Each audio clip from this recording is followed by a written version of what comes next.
안녕하세요. 결혼을 약속했던 남자친구와는 대학 시절 선배의 소개로 처음 만나게 되었습니다. 선배라고 해봐야 저보다 한 학번 위의 선배였고, 나이 차이도 1살 차이라서 학교 생활하는 동안은 거의 친구처럼 가까이 지내는 사이였어요. 서로 사회생활 하기 시작하고 바빠지면서 연락이 한동안 끊어지게 되었죠. 왜 대학 시절 인맥이 대부분 그렇잖아요. 그런데 제 번호는 어떻게 알았는지 작년 여름쯤에 갑자기 선배한테서 연락이 왔어요. 제가 사는 지역에 마침 자기 친구가 살고 있는데 한번 만나볼 생각 없느냐고요. 여지껏 결혼을 안 했던 걸 알았다면 진작에 소개시켜줬을 거라며 저랑 남자친구같이 괜찮은 사람들이 혼자 지내고 있는 게 그냥 두고 보기 안타까워서 그러는 거니 한번 만나나 보라고 하더라고요. 사실 저도 결혼 생각이 아예 없어서 이 나이 먹도록 안 하고 있던 건 아니었습니다. 그냥 살다 보면 자연스럽게 인연이 나타날 테고 그렇게 연애하다 결혼하겠지 마음 편히 생각하고 있었는데 그게 한 해 지나고 2해 지나 여기까지 왔던 거였죠. 소식 없이 지내던 선배의 갑작스러운 연락이 당황스러웠었지만 혹시나 이게 제가 생각하던 인연일 수도 있겠다 싶어 그렇게 저보다 1살 많은 남자친구를 소개받게 되었습니다. 그리고 그게 인연이 되어서 저희는 연애를 시작하게 되었고요. 그러다 연애 9개월 차를 넘기면서 결혼을 전제로 하는 진지한 관계로까지 발전하게 되었고요. 저나 남자친구가 벌써 결혼을 했어도 진작에 했어야 할 나이였다 보니 결혼 이야기가 연애한 기간에 비해서 비교적 빨리 나온 편이었지요. 제 나이 36, 남자친구 나이 37으로 주변에 시집장가 안 간 사람이 저희들밖에 없다는 공통점 때문에 그랬나 봐요. 애초에 둘 다 결혼을 염두에 두고 시작한 만남이었다 보니 혹시나 이게 40이 되기 전에 결혼할 수 있는 마지막 기회다 싶어 조금 성급했던 것도 있던 것 같네요. 결혼 이야기가 처음 오가기 시작했던 게 올해 4월이었는데 서로 결혼 생각이 있었던 만큼 길게 끌 이유가 뭐가 있나 싶어 이야기 나오자마자 바로 양가에 서로를 인사시켰어요. 그리고 한 달도 지나지 않아서 양가 상견례까지 끝마치게 되었고요. 상견례도 별탈 없이 마무리가 되었고 이제 본격적으로 결혼 준비에 들어가면 되겠구나 싶었어요. 저희 집에서는 제 나이가 나이인 만큼 식을 빨리 올렸으면 하는 눈치였고 상견례까지도 별로 걸리지 않았던 만큼 결혼식은 이르면 한 8월쯤, 그러니까 못해도 3개월 내로 올리면 되겠구나 그렇게 생각했어요. 그런데 남자친구가 결혼식을 내년 5월쯤에 올리면 어떻겠냐는 이야기를 꺼내온 겁니다. 상견례 때도 예비시댁에서 결혼을 서둘렀으면 하는 눈치였는데 6개월도 아니고 1년을 미루자니 그게 무슨 소린가 싶었어요. 결혼식을 그때 올려야 하는 이유가 무엇냐 물었더니 남자친구 말이 회사가 지금 엄청 바쁜 시기라서 도무지 시간을 낼 수가 없다는 말을 하더라고요.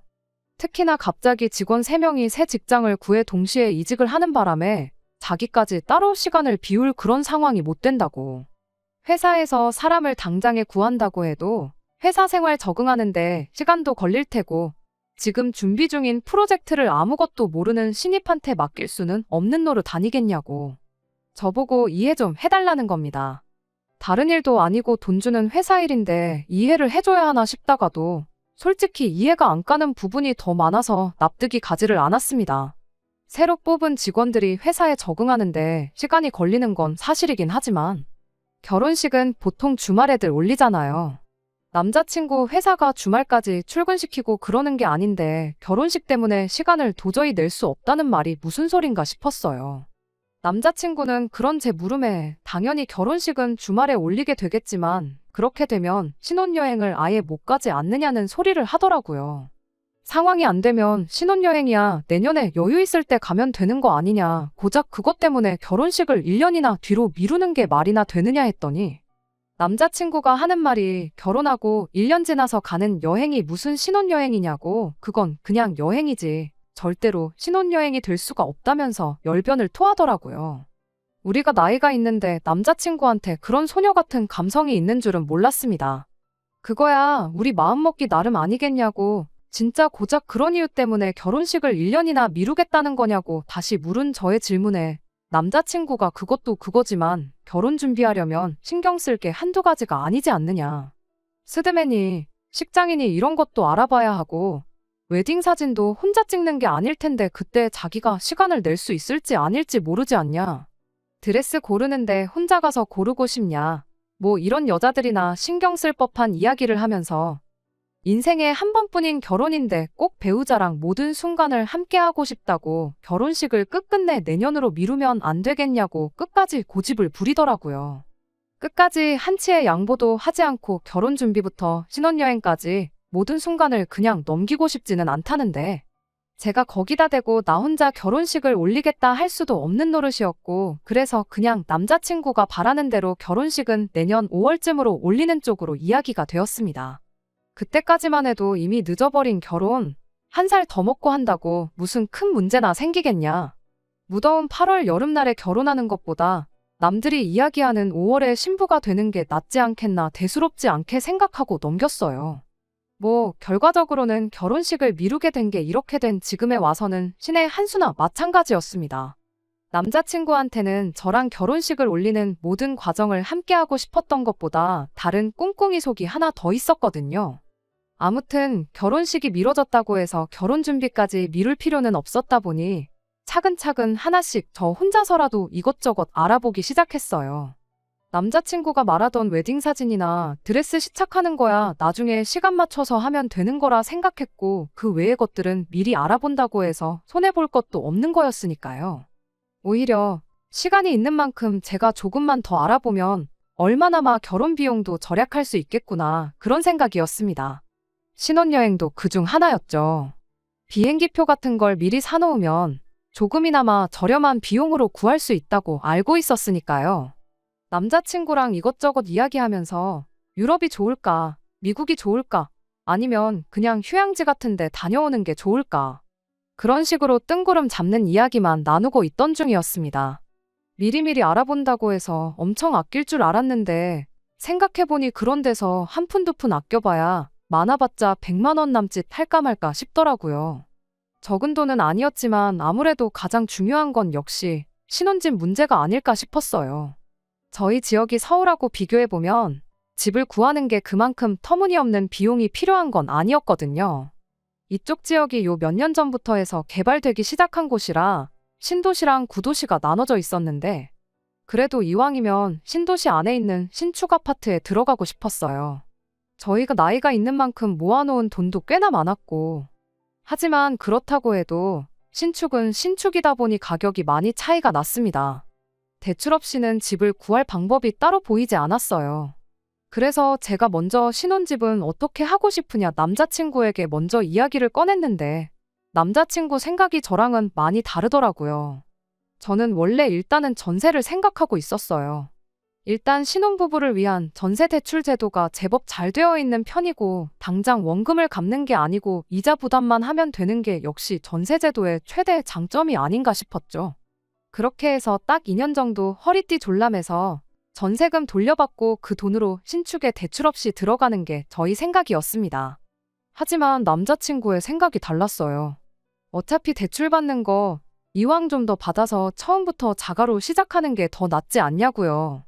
괜히 신도시 개발되면서 집값도 덩달아 오르게 된다면 그건 그거대로 손해이지 않겠냐는 이야기였죠. 당장 이자 얼마 내는 게 집값 오르는 것만 하겠냐고 그리고 요즘 뉴스에서 전세 가지고 얼마나 말이 많냐고 나는 그게 불안해서라도 전세는 싫다고 딱 잡아 말하는 겁니다. 남자친구 말이 무조건 틀렸다고 할 수는 없었어요. 유튜브에서 반반 의견이 갈리긴 했지만 전문가분들 이야기하는 게 부동산이 당분간 내리면 내렸지 오를 일은 없다는 의견들이 저한테는 좀 더 와닿았거든요. 다만 전세에 대해서는 남자친구 말이 맞구나 싶기도 했습니다. 아파트는 비교적 안전하다지만 저 또한 전세금이 묶여버리는 그런 리스크를 지고 싶지는 않았어요. 어차피 결혼식까지 시간이 많으니 이런 부분은 좀 더 천천히 알아보면서 정할 일이면 되겠다 싶었고 그냥 저는 하던 대로 다른 데서 조금이나마 비용을 아낄 생각이나 해야겠다 싶어서 그 후로 신혼집 생각은 하지도 않고 다른 걸 알아보기 시작했죠. 그런데 언젠가 남자친구가 저한테 우리 어차피 결혼할 건데 혼인신고를 먼저 올리는 게 어떻겠냐는 말을 꺼내왔어요. 결혼식은 한참 남았는데 그게 무슨 소리인가 했더니 생각해보니 자기가 여지껏 부어놓은 청약도 있고 신혼부부면 청약가점을 받을 수 있으니 훨씬 유리하다고. 어차피 우리가 집을 당장 살 것도 아닌데 혼인신고부터 올리고 가점 받을 수 있는 거 싹 다 받아서 청약을 한번 노려보는 게 어떻겠냐고요. 꼭 그 집에서 신혼살림 차릴 필요도 없고 피 받아서 팔기만 해도 그게 돈이 얼마겠냐고 그런 소리를 하는 거예요. 솔직히 제가 듣기에는 솔깃한 제안이었어요. 그래서 혼인신고를 먼저 올리는 쪽으로 분위기가 흘러가고 있었는데 저희 어머니께서 그렇게는 허락을 못한다고 반대를 해오셨습니다. 결혼식까지 한참 남았는데 뭐하러 혼인신고를 먼저 올리냐고, 결혼은 결혼식장 들어갈 때까지, 아니 입장하면서도 모르는 거 아니냐는 말도 못 들어봤냐면서 결사반대를 하셨습니다. 결혼 날짜 최대한 일찍 잡으면 좋겠다던 분이 결혼식 날짜 미뤄진 걸 가지고 엄청 서운해하셨던 분이 왜 갑자기 저렇게 나오시나 싶었죠. 그때가 7월쯤이었는데 원래 생각대로면 다음 달에 식을 올렸지 않았겠냐고. 그런데 결혼식 미뤄졌다고 해서 혼인신고를 안 올릴 이유가 뭐가 있냐고 되물었지만 어머니께서 워낙에 완고하게 나오셔서 어쩔 수 없었습니다. 아직 시작도 안 했는데 벌써부터 저희 결혼 생활이 제대로 흘러가지 않을 거라 생각하시는 건가 싶어서 갑자기 저렇게 반대를 하시는 어머니가 원망스럽기까지 했어요. 하지만 결과적으로는 결혼식을 미룬 것부터 어머니 말을 들은 게 제 인생을 구한 거나 다름이 없네요. 정말 어른들 말 들어서 나쁠 게 없다는 말이 무슨 말인지 이제는 확실히 알 것 같아요. 물론 파혼을 한 지금이야 혼인신고도 안 하고 결혼식도 미뤘던 게 신의 한 수라고 말을 하지만 사실 그때 당시에는 아니었어요. 남자친구는 청약만 당첨되면 우리가 얼마를 아끼고 얼마를 이득 보는지 알지 않냐며 하루가 멀다 하고 말다툼을 했고, 그게 끝이 아니라 남자친구랑 그런 이유로 싸운 날이면 집에 돌아와서도 어머니하고 좋은 이야기가 오갈 리가 없었죠. 집안에서나 밖에서나 싸움만 애대니 스트레스가 정말 이만저만이 아니었어요. 하지만 부모님이 그렇게 반대를 하시는데 별수가 있었겠나요? 결국 좀처럼 의견을 좁히지 못하고 있던 와중이었는데 남자친구가 난데없이 그럼 일단 신혼집 문제는 자기가 알아서 하겠다는 말을 꺼내왔어요. 일 때문에 바쁘다더니 집을 어떻게 알아보려는 거냐 물었더니 그냥 이런 걸로 저랑 싸우는 것도 지치고 저는 저대로 알아보고 자기는 자기대로 알아보고 그러고 나서 나중에 정하는 걸로 하자고 대충 말을 흐리더라고요. 저도 허탈해서 어이가 없었습니다. 저는 그것 때문에 자기랑만 싸운 게 아니고 저희 어머니랑도 투닥거리를 했는데 그냥 각자 알아보고 더 좋은 걸로 정하자는 소리나 하고 있으니 말이에요. 사람이 뭐 이렇게 강단이 없나 싶었고 남편감으로 괜찮은 사람인가 하는 생각까지 들었어요. 물론 혼인신고를 올리지 못하는 이유가 저희 부모님 반대 때문이긴 했지만 제 입장에서는 아쉬운 부분이 있었거든요. 어차피 우리 집에 인사도 벌써 드렸고 상견례도 마친 데다가 결혼식만 올리면 끝인 이 상황에 생각처럼 풀리지 않는 일이 있으면 어떻게든 저희 집까지 찾아와 저희 부모님을 한번 설득이라도 해보려는 시도 정도는 해볼 수도 있는 거 아닌가 싶었거든요. 그런데 몇 주 동안 저한테 어떻게든 부모님 허락을 받아와라 찡찡대기만 하지 결국 마지막에 가서 저희 부모님의 허락을 끝내 받아내지 못한다고 한들 자기가 나서서 직접적으로 문제를 해결하려는 모습을 보여주지 않는 게 못내 아쉬웠습니다. 그런데 난데없이 남자친구가 전에 없이 강단 있는 행동을 보여줬어요. 저희 집에 찾아와 부모님을 설득해서 정면 돌파를 하는 게 아니라 저랑 그 어떤 한마디 상의도 없이 집을 사버린 거죠. 정말 무슨 말을 해야 하나 싶을 정도로 어이가 없었습니다. 결혼식 날짜가 잡힌 것도 아니고 5월쯤 올리는 게 어떻겠냐고 대충 말만 맞춰놓은 와중에 그날까지 반년을 넘게 남겨놓은 시점에 난데없이 집을 샀으니 이제 신혼집 문제로 골머리 썩을 일 없다고 통보를 해왔으니 말이죠. 무엇보다 가장 어이가 없던 건 그 중요한 결정을 저랑 그 어떤 상의 한마디 없이 내렸다는 데 있었죠. 심지어 혼자 대출까지 받고 자기 부모님한테 돈까지 끌어다가 집을 샀다는데 어이가 없었지요. 그 와중에도 혹시나 결혼이 엎어지지는 않을까 걱정을 했던 건지 명의까지 개인 명의로 해서 집을 구했답니다. 해명하기를 앞으로 결혼식 비용이니 신혼여행이니 혼수니 이런 거 해서 돈 들어갈 일이 투성이니 당장 계산하기 불편하게 돈을 합치지 말고 일단은 제 돈으로 다른 걸 전부 다 해놓고 나서 그때 가서 다시 계산을 하자면서요. 결혼식 올리고 혼인신고까지 마치면 저한테 남은 돈으로 자기 부모님한테 빌린 돈 먼저 갚아드리고 그리고 같이 대출 갚으면서 집도 공동 명의로 바꾸자는 의견을 전해왔어요. 그런 게 중요한 게 아니지 않냐고, 어떻게 그런 큰 결정을 나랑 상의 한마디 없이 내릴 수 있냐고 따졌더니 집값이 하루가 다르게 바뀌는데 조만간 시세가 오를 것 같아서 일단 집을 먼저 구했다고 하더라고요. 어차피 구했어야 할 신혼집인데 좋은 매물이 있으면 미리 사놓는 게 절대 손해가 아니라면서요. 그러면서 집 주소를 받아서 인터넷에 검색을 해봤더니 위치부터가 어이가 없었습니다. 남자친구 회사랑은 걸어서도 다닐 수 있을 만큼 엄청 가까웠는데 제가 다니는 회사랑은 물론이고 저희 집이랑도 정반대 방향에 있어서 저는 이미 출퇴근부터가 힘들어 보였어요. 남자친구가 하는 말이 어차피 차 한 대는 결혼하면 꼭 필요하지 않겠냐. 그러니 제 돈으로 일단 차를 한 대 뽑아서 그걸 출퇴근용으로 제가 쓰면 되는 거 아니겠냐입니다. 검색해본 김에 집 시세도 같이 찾아봤더니 작년에 비해서 크게 변동사항이 없었는데 시세가 오를 것 같다고 집을 샀다는 말하고는 모순이 있었죠. 그것도 남자친구가 해명하기를 이쪽 근처 일대가 향후 5년 내로 재개발 예정지가 될 거라는 이야기를 부동산 정보통한테 들었다고 하더군요. 인터넷을 아무리 뒤져봐도 재개발 비슷한 이야기는 하나도 없었고 오히려 주변에 신도시가 몇 개가 생기면서 남자친구가 신혼집을 구한 지역이 투자 가치가 없다는 이야기들 뿐이었습니다. 남자친구가 말하기를 저보고 생각 좀 해보라고 하더라고요. 그런 고급 정보가 인터넷에 돌겠냐며 아는 사람만 아는 특급 정보니까 오히려 저보고 괜히 어디 가서 말하지 말라고 입단속까지 시키더군요. 아무튼 저렇게 확신에 차서 말하니 그 부분에 대해서는 더 말을 안 하기로 했습니다. 이러나 저러나 여지까지는 제 돈이 한 푼도 들어간 게 없는 상황이기도 했고 남자친구 말 맞다나 차도 결혼하면 한 대 뽑을 생각이었으니까요. 오히려 출퇴근하는데 차가 생기면 저한테 유리한 점도 있으니 최대한 좋은 쪽으로 생각하려고 했습니다. 혼인신고 먼저 올리고 청약을 도전해보기로 했던 것도 수포로 돌아간 게 어떻게 보면 저 때문이기도 하고 저희 부모님께서도 남자친구가 아무런 상의도 없이 큰 결정 내린 건 괘씸하긴 하나 우리 돈 들어간 거 한 푼 없으니 그냥 결혼 이야기 나오기 전부터 신혼집을 가지고 있었다. 그렇게 생각하고 그냥 넘어가 주자고 하시더군요. 아무튼 그렇게 신혼집이 생각보다 일찍 생기게 되었어요. 하지만 혼인신고도 미리 안 된다던 저희 부모님이 혼전 동거를 허락할 리도 없었고 식 올리기까지 기간이 애매한데 누구한테 새들어 살라고 하기도 그렇고 거기에 당장 집 위치도 제가 출퇴근하기 여러모로 불편한 위치였다 보니 일단 결혼식 올리기 전까지는 집을 비워두기로 했죠. 그런데 또 일주일도 지나지 않아서 남자친구가 말을 바꾸더라고요. 자기는 신혼집에 먼저 들어가서 살아야겠다면서요.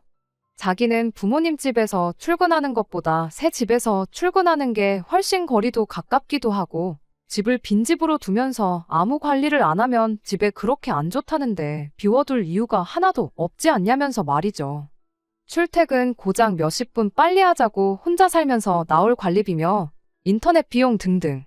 그리고 남자친구가 음식을 직접 해먹을 리는 만무했고 혼자 살면서 분명히 배달 음식 같은 걸로 끼니를 때울 게 뻔한데 그런 추가적인 지출에 대해서 생각을 하니까 솔직히 내키지는 않았습니다.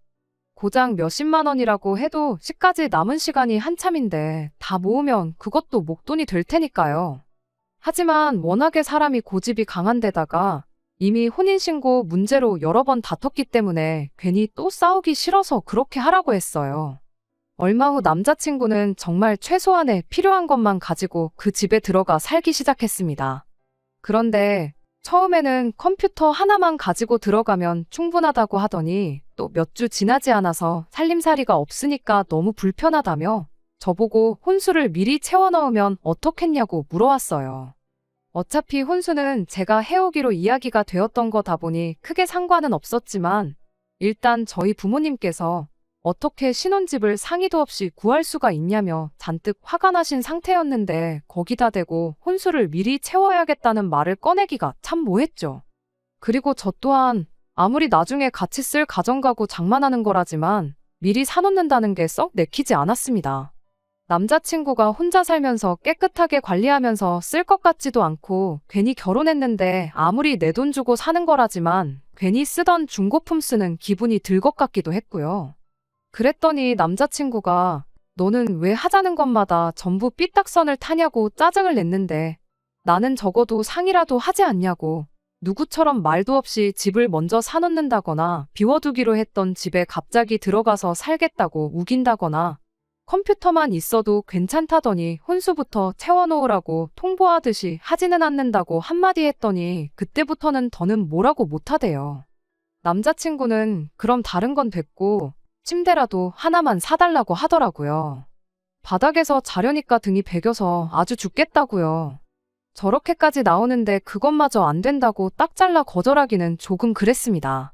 그렇다고 급한 대로 접이식 간이 침대를 사주자니 그건 뭔가 시비를 거는 듯한 느낌이 들기도 하고 그래서 침대에 대해서는 제가 많이 양보를 해줘야겠다 생각했습니다.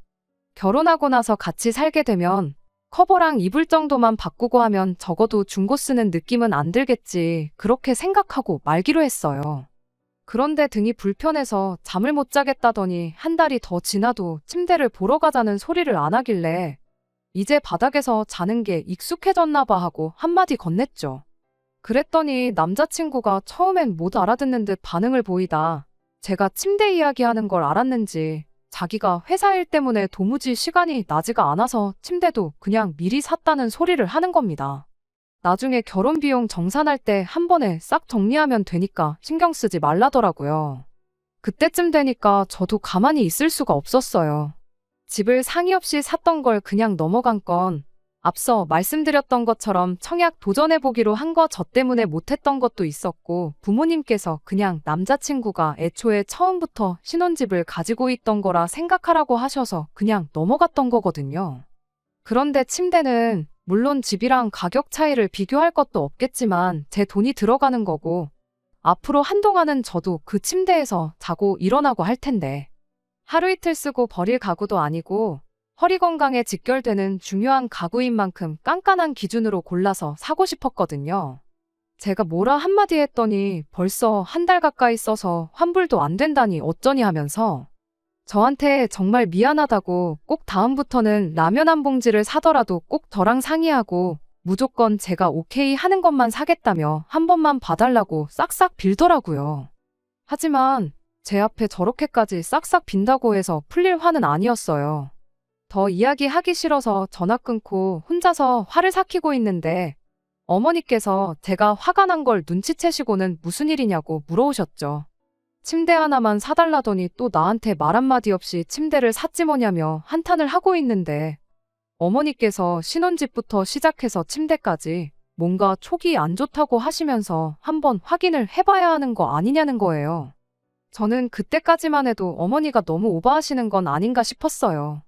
사실 따지고 보면 신혼집 마련해놓고 혼수 채우는 과정에서 트러블이 생긴 건데 결혼 준비하면서 이런저런 문제로 다투는 사람들이 많다던데 저도 그중 한 경우라고 생각했거든요. 그런데 어머니께서는 자꾸 남자친구가 뭐 도박에라도 빠진 거 아니냐, 두 집 살림 하고 있는 건 아니냐 하면서 자꾸 말도 안 되는 상상을 하고 계시니 쓸데없는 걱정을 하고 계시는 거 아닌가 그렇게 생각했죠.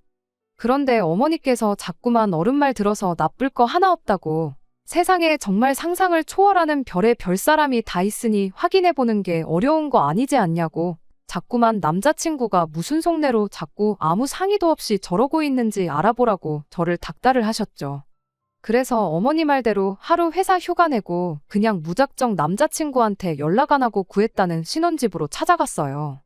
정말 집도 어디서 이런 집을 찾은 건지 대중교통으로만 가려니 까마득해서 가까운 지하철역에서 그냥 택시를 타고 가야 했습니다.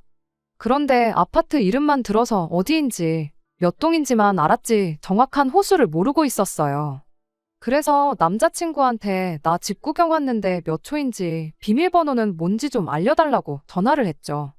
그랬더니 남자친구가 전화기 너머로 쩔쩔매면서 연락도 없이 오면 어떡하냐고 엄청 곤란해하는 겁니다.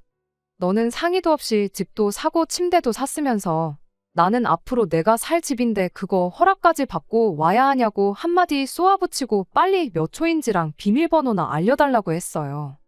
그랬더니 남자친구가 잠깐만 기다리라고 하고는 전화를 끊더라고요. 곧바로 다시 전화를 걸었더니 받지도 않았고요. 그때부터는 어머니가 말한 안 좋은 촉이라는 게 뭔지 알겠더라고요.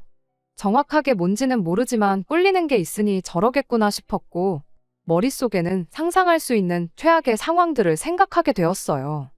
이를테면 저희 어머니가 상상했던 것처럼 도박 같은 걸로 전 재산 날려놓고 어떻게 안 되겠으니 아무 아파트나 찾아서 집 샀다고 뻥을 쳤다던지, 아니면 저랑 결혼하기 전까지 해서 저 모르게 전에 만나던 여자친구랑 동거를 시작했다던지 하는 것들이요. 몇 번을 다시 전화를 해도 받지를 않으니까 저도 오기가 생겨서 누가 이기나 보자고 정말 신호가 끊기자마자 계속해서 남자친구한테 전화를 걸었어요. 그렇게 한 20분 정도 수십 통의 전화를 하고 있는데 단지 안으로 웬 택시 한 대가 들어오더니 남자친구가 거기서 헐레벌떡 내리더군요. 남자친구는 무슨 일이라도 있었냐는 듯 저한테 미리 연락이라도 하지 그랬냐며, 우리 같이 살 신혼집인데 집 구경은 꼭 자기가 같이 시켜주고 싶었었다며 그래서 저를 밖에서 기다리게 만든 거랍니다. 급하게 회사에서 나오느라고 핸드폰을 두고 나와 전화도 못 받았다는 거예요. 회사 일 때문에 잠깐의 짬도 못 낸다던 인간이 제가 집까지 찾아왔다는 소식에 저렇게 헐레벌떡 나타나니 이젠 진짜로 이 사람을 믿을 수가 없었어요. 그래서 그 집 좀 보여달라고 남자친구를 앞장 세웠죠. 남자친구는 혼자 횡설수설 떠들면서 제가 올 줄 알았으면 집 좀 치워놓고 그랬을 거라니 어쩌니 하면서 분위기를 환기시키려고 애를 쓰더군요. 남자친구가 비밀번호 눌러 문을 열자마자 제가 먼저 들어갔어요. 신발장에 남자친구가 쓰는 쓰레빠 하나 말고는 없긴 했는데, 침대랑 컴퓨터 한 대만 있을 줄 알았던 집에 어디 중고시장에서 구해왔는지 집 크기에 어울리지 않는 추레한 소파 하나, 오래된 TV 한 대가 바로 거실에 보이더군요. 낡아빠진 냉장고며 나름 살림살이를 채워놓은 게 이 인간이 어디서 버리는 거 얻어와서 진짜 두 집 살림을 차린 건가 싶었죠. 남자친구한테 침대 있는 방은 어디냐고 묻자마자 곧바로 안방문을 벌컥 열어 제꼈는데, 침대라고 하나 커다랗게 방의 절반 가까이를 차지하고 있는 게 어이가 없게도 돌침대더라고요. 바닥에서 자는 게 등이 베겨서 죽겠다더니 무슨 돌침대를 샀냐고 따졌는데, 장기적으로 허리 건강 생각하면 돌침대만한 게 없다니 어쩌니 하면서 또 혼자 쩔쩔 매는 겁니다. 방의 절반 가까이를 차지하고 있던 돌침대에 시선을 빼앗겨서 생각도 못하고 있었는데 방 안에 장롱하며 화장대까지 다 들어있었어요. 장롱도 어디서 누가 쓰던 걸 얻어온 건지 낡아빠진 장롱이었는데 안에 있는 옷까지 보면 이 인간이 정말 두 집 살림을 하고 있는 건지 알겠구나 싶어서 문을 활짝 열었는데, 세상에, 장롱 안에 이불로 무언가 덮어져 있었는데 그게 난데없이 꿈틀대더라고요. 처음에는 뭔 시커먼 게 꿈틀대서 저도 모르게 꾀액하고 비명을 질렀는데, 순간 이놈 이거 잘 걸렸다 싶어서 곧바로 이불을 들쳐버렸죠. 그런데 이불을 걷어내니 거기에 예비시어머니랑 예비시아버지가 장롱바닥에 마주보고 쪼그려 앉아서 앉아있더라니까요. 남자친구한테 제가 욕짓거리를 하면서 이게 지금 무슨 상황인지 설명해보라고 대번에 소리를 질렀죠. 잠깐 추스르고 나와서 저희는 거실에 있던 낡아빠진 소파에 앉았습니다.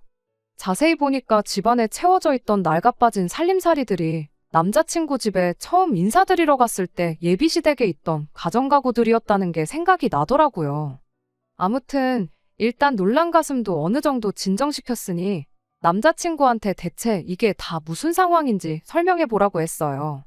처음에는 궁시렁궁시렁 혼자 지내니까 밥도 잘 못 챙겨 먹고 그럴 것 같아서 그래서 부모님이 잠깐 와서 같이 살아주시는 거라고 둘러대더라고요.